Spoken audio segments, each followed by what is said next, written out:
अस्सलाम वालेकुम स्टूडेंट्स। आज मैं आपसे डिस्कस करूंगी क्लास 10th के जो है पेपर का। ये वो स्टूडेंट्स हैं जिन्होंने 65 में से 63 मार्क्स लिए हुए हैं दोनों ने, बिकॉज इनका पेपर बहुत अच्छा था। 2 नंबर इनके एमसीक्यू में कटे और क्वेश्चंस और उसमें इनके मार्क्स बहुत ही कम कटे हैं, 0.5 आई थिंक कटा है बस। तो ये एमसीक्यू में 1 नंबर इनका यहाँ से कटा है, ठीक है, और 1 नंबर यहाँ से, ठीक हो गया। क्योंकि इसका जो एप्सिलॉन नॉट की वैल्यू है वो 8.85 इंटू 10⁻⁹ है, तो ये करेक्ट ऑप्शन है। चलिए मैं ज़रा पेपर आपसे डिस्कस कर लेती हूँ। इस पेपर में बच्चों आप देख सकते हैं, बच्चे ने पहला सेक्शन, जैसे कि मैंने पिछली वीडियो में डाला था कि पहला सेक्शन आपके पास ए होता है, सेक्शन ए। तो सेक्शन ए के अंदर आपके पास ये एमसीक्यूज होते हैं, 12 एमसीक्यूज। जब आप साइंसेस का पेपर्स कर रहे होते हैं तो 12 MCQs, each MCQ have 1 mark. इसी तरह फिर आपका सेक्शन बी आता है। सेक्शन बी आपके शॉर्ट क्वेश्चंस का होते हैं।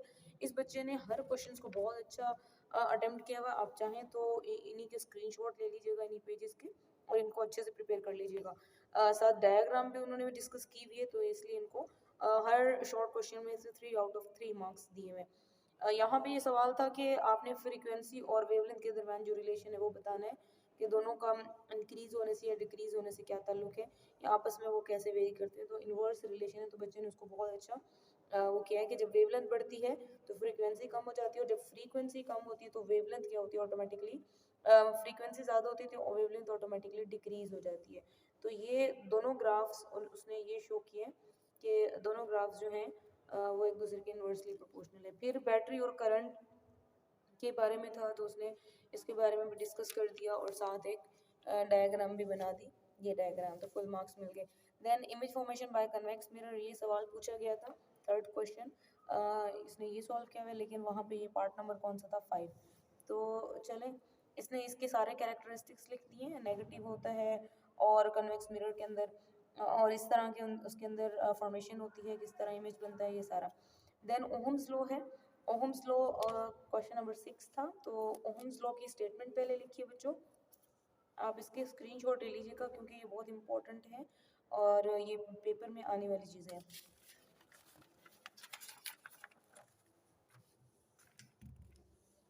ओहम्स लॉ का रिलेशन लिखा है, देन एक्सप्लेनेशन है, उसके बाद फॉर्मूला है, यूनिट है, और जो है इसका जो भी रिलेटेड टर्म्स थी ओहम से, यानी कि ओहम को डिफाइन किया है उसने साथ ही, तो इसको full out of full marks मिल गए।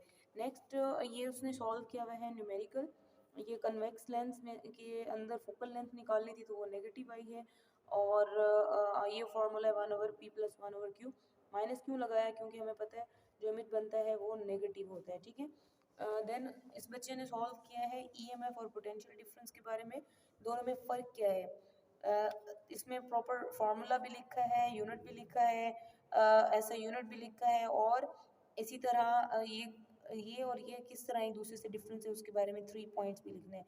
तो बच्चों जब भी आपको डिफरेंस आ जाए दो चीज़ों के दरमियान, तो आप 3 से 4 पॉइंट लिखें, फार्मूला लिखें, ऐसे यूनिट लिखें, तो आपके फुल मार्क्स आ जाते हैं। नेक्स्ट क्वेश्चन नंबर 9 उसने अटेम्प्ट किया यहाँ पे, क्वेश्चन नंबर 2 का part 9, condition for total internal reflection. तो क्या कंडीशन है इसमें, उस बच्चे ने उसका 0.5 कटा है क्योंकि यहाँ पे उसने ग्राफ मेंशन नहीं किया। तो आपका चैप्टर 3 के अंदर टोटल इंटरनल रिफ्लेक्शन के बारे में दी भी हैं कुछ स्टेटमेंट्स और कंडीशंस, तो वो आपने अच्छे से प्रिपेयर करनी है और साथ ग्राफ बनाना नहीं भूलना। तो याद रखें, जिस टॉपिक को आप सॉल्व कर रहे हैं या उसके बारे में जो भी डिटेल्स देख रहे हैं उससे रिलेटेड डायग्राम ज़रूर बनाया करें, इससे ज़्यादा अच्छे मार्क्स आते हैं। तो ये डायग्राम उसने यहाँ पे कुछ ना कुछ मेंशन की हुई है, बट जो है इसमें थोड़ी सी गलती कर दी है।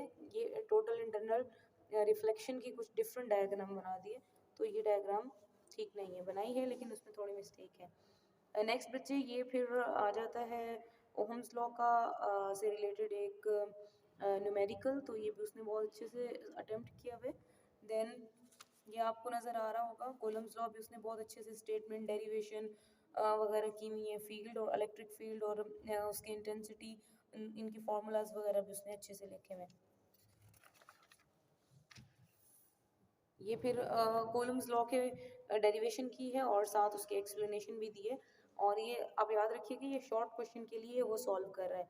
यहाँ पे पेंटिंग बाय इलेक्ट्रोस्टैटिक्स, ये बच्चों क्वेश्चन आया हुआ था इनके पेपर में कि जो है इलेक्ट्रोस्टैटिक्स के एडवांटेजेस क्या हैं। तो हम गाड़ियों को पेंट कर सकते हैं with the help of electrostatics. तो ये बच्चे ने बहुत अच्छा है लिखा हुआ, तो आप इसका भी स्क्रीनशॉट लेके प्रिपेयर कर सकते हैं। Next, resistance in parallel circuit, ये हर बार आता है, तो इनको कभी भी नहीं भूलना कि पैरेलल सर्किट में क्या चीज़ सेम होती है, करंट सेम होता है या वोल्टेज सेम होता है। तो ये बच्चे ने डिटेल में लिखा है और साथ फिगर भी बनाई है। इसी तरह नेक्स्ट क्वेश्चन भी उसने सॉल्व किए हुए, कुछ इसने एक्स्ट्रा भी सॉल्व किए हुए थे क्योंकि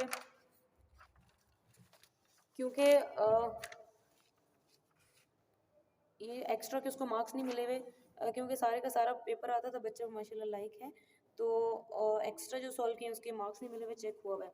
देन बच्चों आता है सेक्शन सी, और सेक्शन सी के अंदर आप देखें ये क्वेश्चन बहुत इंपॉर्टेंट है 10th में। जो रजिस्टर है उसके बारे में लिखना है कि रजिस्टर की जो रेजिस्टेंस है, ठीक है। और जी बच्चों, सेक्शन बी के बाद हम डिस्कस करते हैं सेक्शन सी। यहाँ से स्टार्ट हो रहा है सेक्शन सी, आप देख सकते हैं। सबसे पहले उसने ए पार्ट किया है, क्योंकि सी सेक्शन के अंदर हर क्वेश्चन के दो पार्ट्स होते हैं, part A and part B. Part A में उन्होंने रजिस्टर और रेजिस्टेंस के बारे में पूछा, डेफिनेशन लिखी हुई है यहाँ पे प्रॉपर। देन नेक्स्ट पेज आप देख सकते हैं, रजिस्टर क्या होता है, उसका यूनिट क्या है, उसका फॉर्मूला क्या है, और उससे रिलेटेड टर्म्स जो जो थी वो बच्चे ने मेंशन कर दी हैं। ये भी आप स्क्रीनशॉट लेके प्रिपेयर कर सकते हैं, ठीक है। यहाँ पे आप देख सकते हैं जो भी रिलेटेड चीज़ें थी उसने लिख दी हैं।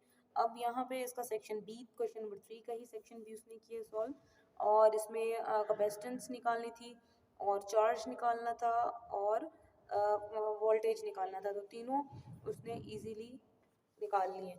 देन बच्चों यहाँ पे क्वेश्चन नंबर 5, और क्वेश्चन नंबर 5 का आप देख सकते हैं जो है पार्ट, इस पार्ट में उसने अच्छे से सॉल्व किया हुआ है जी। तो क्वेश्चन 5 के अंदर देखें, बच्चे ने जो है लेंस के बारे में लिखा हुआ है, क्योंकि ये लेंस से रिलेटेड जितनी भी टर्मिनोलॉजीज थी, कोई सवाल यही था कि वो सारी टर्मिनोलॉजीज जो हैं वो राइट ओवर की जाएँ। तो उसने डायग्राम्स भी बनाई हैं, और जो उसका फॉर्मूला है और जो जो चीज़ें जो जो बुक में इंफॉर्मेशन थी उसके बारे में वो उसने लिख दी है।